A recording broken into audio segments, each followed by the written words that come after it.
Welcome back to the channel, guys. Big Dog Brett. Thanks so much for tuning in. Don't forget to hit like, subscribe, and share. Today we're going to be talking about the University of Georgia's GDay game. I had the pleasure and privilege of being there on the sidelines, taking some pictures, and we're gonna post those guys for you throughout the video. So let's get into it. I have heard everything from one side to the other, talking about how the defense looked good, how the offense looked bad, how it looked balanced, touchdowns all over the place. No touchdowns. If you were there, what you saw was something that looked complex. At least it looked complex to me. I watched the whole game, took pictures. I spent part of the time up in the stands. I spent part of the time down on the sidelines.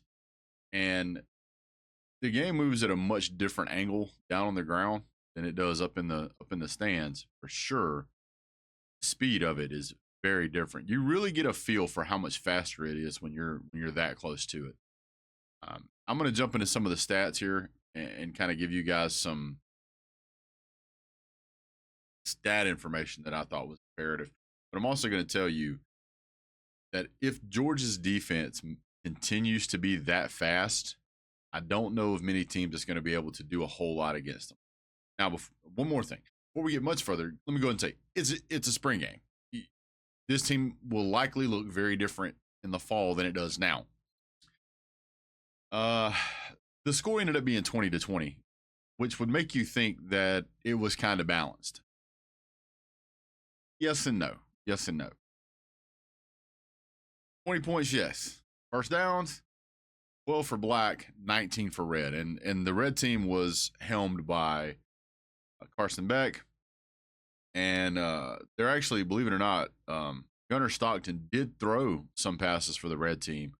And he completed 4 for 5 when he was throwing for the red team. He completed 19 for 32 when throwing for the black team. One thing I did see is the differences in first downs. The black team had 12. The red team had 19. Rush yards for the black team was 12 for 25 attempts, which is not great. Red team was a little better at 19 yards on 17 attempts.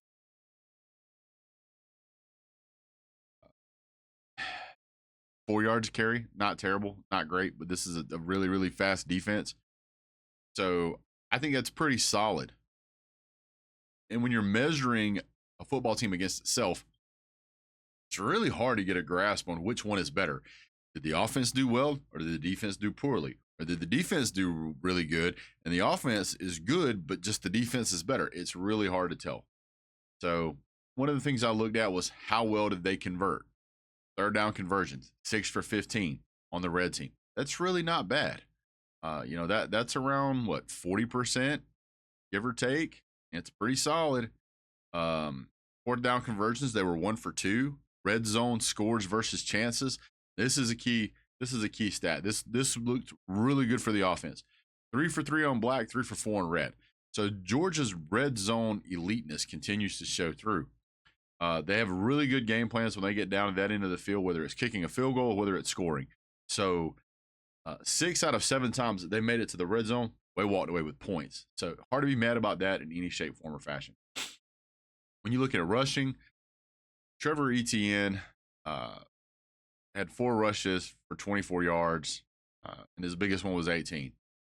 I'm going to tell you that is not the way it looked at the game.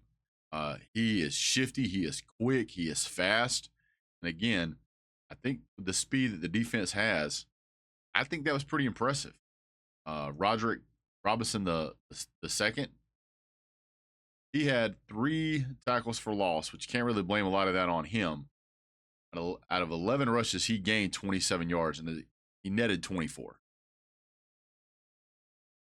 I think this guy's a powerful downhill runner. He looked really good. Looking at receiving, and again, I'm not talking much about the black team. This is all the red team right now. Dominic Lovett looked absolutely electric. Just watching him move around the field, he's very fast. I think his hands have improved. He had 10 targets, caught 7 passes, and went 104 yards. And one of those had 34 yards after carry and a touchdown, of course. Raw Thomas targeted 6 times, caught 4, went 58 yards. What? Guys, that's like 15 yards a catch. That's pretty good. Now here's the other side of the coin that you don't really see. When I was telling you earlier that Trevor Etienne, apologize for saying Travis earlier, used to watching it. Travis, his brother played for Clemson. Trevor Etienne, they threw the ball to him 4 times, which was very James Cook-esque. He caught it 3 times. Out of those 3 times, he got 33 yards. One of those was 30 yards after carry. He had 30 yards after carry. One of those was 14. His longest one of those was 14. That's really, really good. It's really solid. Now, this guy, you would say probably shouldn't be on the red team because the red team's more is like what they would call the first string of the stars. Colby Young, 6 targets, 3 catches, 27 yards. Now, here's the interesting thing. Yards after catch, only 6. And his longest one was 13. So that means to tell you that he's averaging, a 10-yard pass, pretty much a catch. Pretty good. Both Brett Thorson and Noah Jones looked really solid. I think Brett Thorson looked a little better. I think some of it had to deal with field position.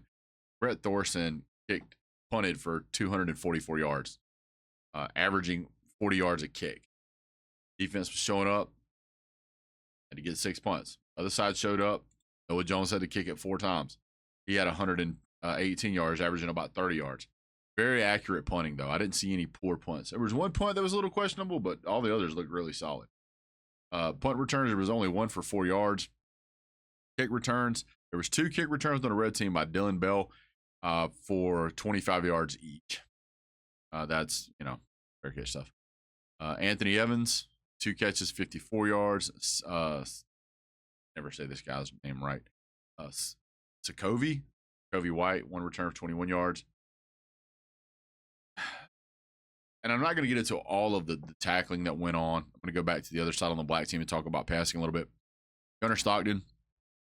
Get back up here to Gunnar Stockton. By the way, Carson Beck, 25 for 46. Not terrible. About 64%. 301 yards in a game. Gunnar Stockton, 19 for 32, which was really solid. I think that's kind of that 65 to 66%, 235 yards. He had 1 touchdown, 1 54-yard long bomb, and Carson had a 39 long bomb. Both Carson and Gunnar looked good. One of the things that they're not talking about on some of these other channels is Carson Beck got rolled up by Tate Ratledge in the game, and it was kind of a moment because typically when you see somebody get rolled up by a really big guy like Tate Ratledge, it's really easy to mess up an ankle. I think after that, Carson, I won't say was hobbled, but he was kind of looked to me to be treating that foot a little gingerly. So I think that may have affected him a little bit. But at the end of the day, I mean, still he threw for 300. He threw for 300 yards. He did throw for 2 interceptions. Gunnar Stockton threw for 1. Could that be because he wasn't putting his foot down the way he wanted to? I don't know. One thing I will point out is he did get, I think, 3 or 4 balls batted down. Not sure what that was about. I think maybe he might have been getting a little loose, just kind of throwing it around to see what he could do, see what he could get away with. But who knows? You wouldn't expect to see him get balls batted down. I don't think that's very characteristic of him, so that's why I think there's something a little different there. I'm not going to stand up here and say for 1 second that I think Gunnar Stockton should take Carson Beck's job. That's insane. Carson Beck threw for 72% last year, or whatever it was. And Gunnar Stockton is, I love the guy, but it's not his turn yet. He's not ready. You don't put Carson Beck on the bench to go out there and put Gunnar Stockton. 2 quarterbacks can't play at the same time. Carson Beck's proven his worth. Got to go with him. I'm sure I'm missing somebody here. Dylan Bell looked great. KJ Bolden looked great. Jake Pope looked great. But Xavier McLeod, 2 sacks by himself in that game. So, and it's hard to get sacks in a game like this because typically the quarterback can just throw it away. But he got 2 sacks, looked really good. TJ Allen looked really good. Mikael Williams, Dan Jackson though. Dan Jackson was everywhere. He had I think 7 tackles or something like that. CJ Allen had a tackle for loss. I mean, I thought it was a pretty solid performance. looking at what I saw, talking about running backs, Trevor Etienne is going to be your number one guy. I wouldn't be surprised to see um, Andrew Paul in the number 2A, because we got to wait and see what's going to happen with Branson Robinson. Branson Robinson's probably going to be your 2A or 2B, and they'll flip those guys around. Branson Robinson looked electric last year before he got injured. I think Branson Robinson actually scored a touchdown in the national championship game against TCU. I'll have to go back and double check that, but pretty sure. Fans were loud as they could be for half a stadium. Half stadium's under repair.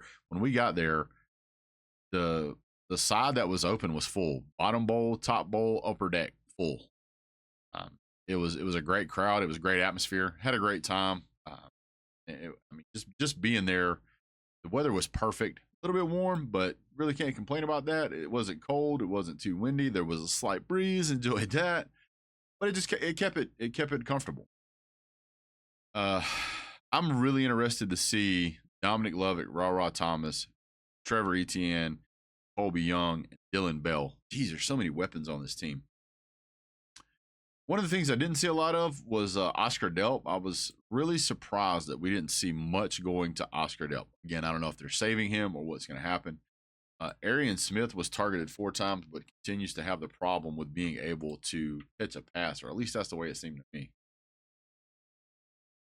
As far as a GDay performance goes, you can't really be upset with what we saw. There was one stat that jumped out at me. Let me find it real quick. I wanted to point it out to you guys. Here it is. Time of possession. Black team, 19 minutes and 7 seconds. Time of possession for the red team, 40 minutes and 53 seconds. Man, that is a long time to hold on to a ball. I mean, that is sitting on a ball. If you get 41 minutes of possession against pretty much any team, they're done. They're not going to be able to score enough points to keep up with a team like Georgia. Just not a great overall performance for what we saw. One of the most electric offensive things that we saw all day was it got down to close to the end of the fourth quarter. I think it was 51 seconds left. They give Carson Beck gets the ball back, or gets the ball down at the far end zone. And in 17 seconds, they score a touchdown. And I thought that was very, very impressive to see. It was exciting to know that that's a possibility for Georgia. So in 17 seconds was all they needed to go the entire length of the field and score a touchdown. And the passes that Carson Beck threw at that time were absolute dimes. I mean, he dropped it right where it needed to be. Ball was caught, got out of bounds. Everything that you would need and want. It looked solid. It looked solid. At that point, I think at that point it was scored. The score was tied 20-20. Black team gets the ball back, comes down the field, gets within field goal range. The wind's blowing in pretty hard from that end zone. They kick it. It's nice and straight. And you could tell the people that were in the end zone behind the kicker were watching the kick, and they were like, yeah, he's going to make it. And then the wind just killed it. So it was a really, really good performance. There was also a touchdown earlier that got called an incompletion. It looked like a touchdown to me, which would have put the red team up 27-20. But hey, it was a great performance overall. Big thing was no injuries. No injuries that we know of. So that was happy news to hear at the end of the game. One very interesting thing I also saw is that Trevor Etienne was compared to James Cook and DeAndre Swift from a member of the press to Kirby Smart, member of the media, to Kirby Smart, and Kirby Smart didn't push back, which was pretty unusual. Kirby Smart said he was happy with the performance. He liked what he saw, both sides of the ball, which is also strange to hear. But yeah, I thought it was great. So I'm going to show you guys some pictures here we've been showing you guys some pictures here throughout the whole thing. So this is kind of how it saw. Look forward to getting into the season, taking some more pictures, getting a little better quality. These were great pictures. At least I thought they were. But getting some more pictures of some more guys on the team would be outstanding. I look forward to seeing what you guys have to say about the spring game. And again, there's a lot of people out there with some really serious takes on spring games. This is a spring game, guys. This is not even a real taste of what we're going to see. It's just that we get to see so little college football throughout the season, this part of the year, the off season, that it's just great to see something. So good to see. I thought everybody did an outstanding job of filling their roles. You got to see where we could use some improvement. You got to see some flashes of brilliance. So it was a lot of fun.